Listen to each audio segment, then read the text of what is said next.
सीतापुर गांव में रहती थी एक चुड़ैल, लेकिन इस बात से गांव के लोग अनजान थे।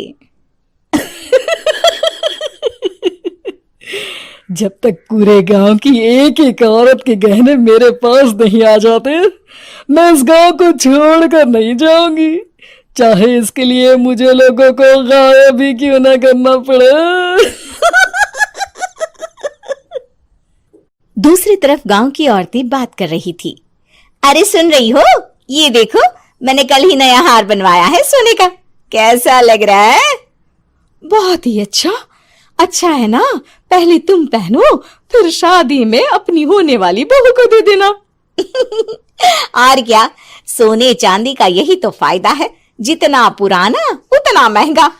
लेकिन एक एक पैसा बचाकर ये लेना सच में बहुत मुश्किल हो रहा था मेरे लिए। तभी वहां पहली का पति आ जाता है। गांव में एक औरत के घर के सोने के सारे गहने चोरी हो गए।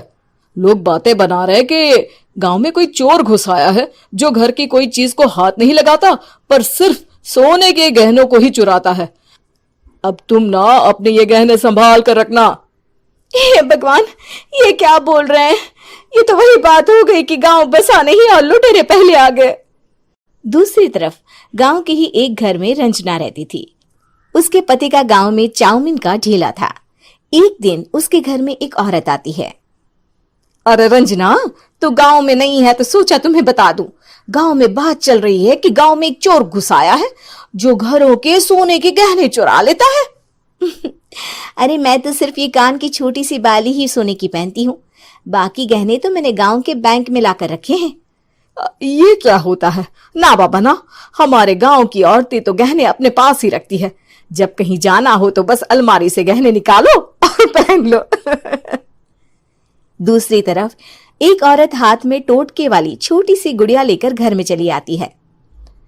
अरे कोई है? घर की औरत है क्या? क्या है ये गुड़िया? ये कोई ऐसी वैसी गुड़िया नहीं है, ये जादुई गुड़िया है। इसको घर की अलमारी में रखना। अगर तुम्हारे घर पर किसी की बुरी नजर होगी तो रात भर में ये पतली सी गुड़िया मोटी हो जाएगी।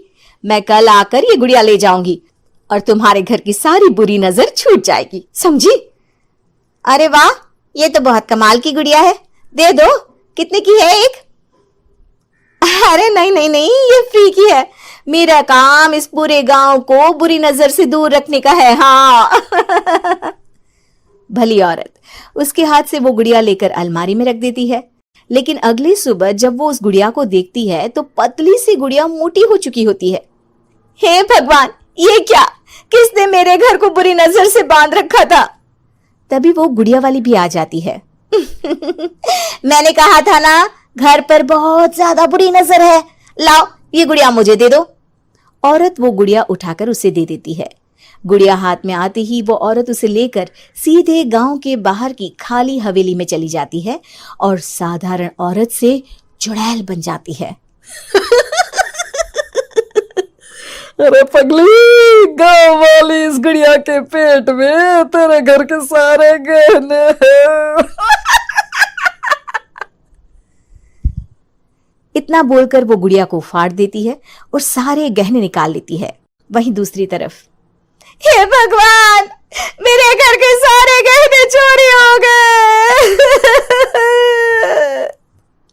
उस औरत के घर के आसपास लोगों का जमावड़ा हो जाता है और लोग बातें करने लगते हैं। लो जी, ये भी घर गया। पता नहीं कौन चोर है जो इतनी होशियारी से गहने चुरा लेता है। कुछ समझ में नहीं आ रहा कि कौन है। लोग तो घर से कहीं जाते भी नहीं है, न ताला लगे न घर खाली हो, फिर भी रातों रात गहने चोरी हो जाते हैं।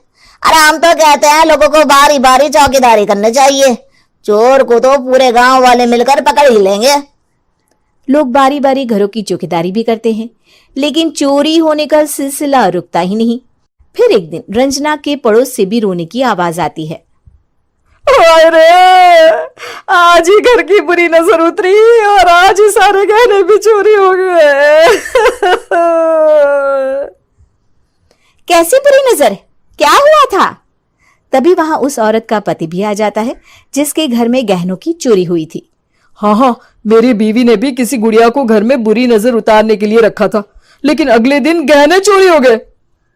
अब रंजना को कुछ कुछ बात समझ में आ जाती है। वो गांव वालों से कहती है, देखिए अब आप लोग चिंता ना करें, जल्द ही चोर पकड़ा जाएगा। उस नजर उतारने वाली गुड़िया को आज मेरे घर कोई भेज देना। फिर क्या था, चुड़ैल को लोग रंजना के घर भेजते हैं। पहली बार देखा है कोई खुद लुटने को तैयार बैठा है। तो तू है जिसे घर की बुरी नजर उतारनी है? ये ले गुड़िया, ये सुबह तक मोटी हो गई तो समझो तुमको और तुम्हारे घर वालों को नजर लगी है। हाँ हाँ, मैंने काफी सुना है। तुम ये गुड़िया मेरे घर छोड़ देना। अरे क्यों नहीं, कल सुबह आऊंगी जब गुड़िया तुम्हारे घर की सारी बुरी नजर लेकर मोटी हो जाएगी, ठीक है? अब क्या था, रात को रंजना ने पूरी नजर गुड़िया पर रखी।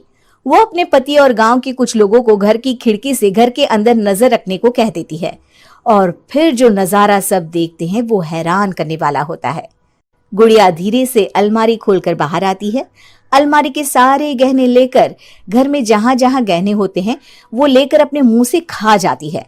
वो जितने गहने खाती उतनी ही मोटी हो जाती और फिर अलमारी में बंद हो जाती है। गांव वाले डर के मारे वहीं बेहोश हो जाते हैं। लेकिन सुबह जब वो औरत गुड़िया लेने आती है, रंजना उसका सामना करती है। ये देखो गुड़िया कितनी मोटी हो गई है, लगता है मेरे घर में बहुत लोगों की नजर लगी है। लाला ये गुड़िया मुझे दे दे, अरे बहुत कीमती गुड़िया है ये। तेरे घर की सारी बुरी नजर मैं गांव के बाहर वाली हवेली में फेंक आती हूँ। शाम को फिर लोगों के घर इसे लेकर जाना है ना, इसमें तो मेरी जान बसती है, जान। रंजना गुड़िया को चुड़ैल की तरफ बढ़ा देती है, लेकिन फिर वापस ले लेती है और गुड़िया के हाथ मोड़ देती है। जैसे ही गुड़िया के हाथ मोड़ती है, चुड़ैल का हाथ भी मुड़ जाता है। अच्छा, तो ये वो गुड़िया है जिसमें तुम्हारी जान बसती है। अब सुन चुड़ैल, तेरी सारी हकीकत सबके सामने आ गई है। या तो गांव वालों के गहने लौटा दे, नहीं तो मैं इस गुड़िया की गर्दन मोड़ दूंगी। चुड़ैल डर जाती है। अरे नहीं नहीं, मेरी गुड़िया दे दो, मैं सबके गहने वापस कर दूंगी। ठीक है, अब भी जा और सबके सारे गहने वापस कर। चल निकल यहां से। चुड़ैल सबके गहने लौटाकर रंजना के पास आती है।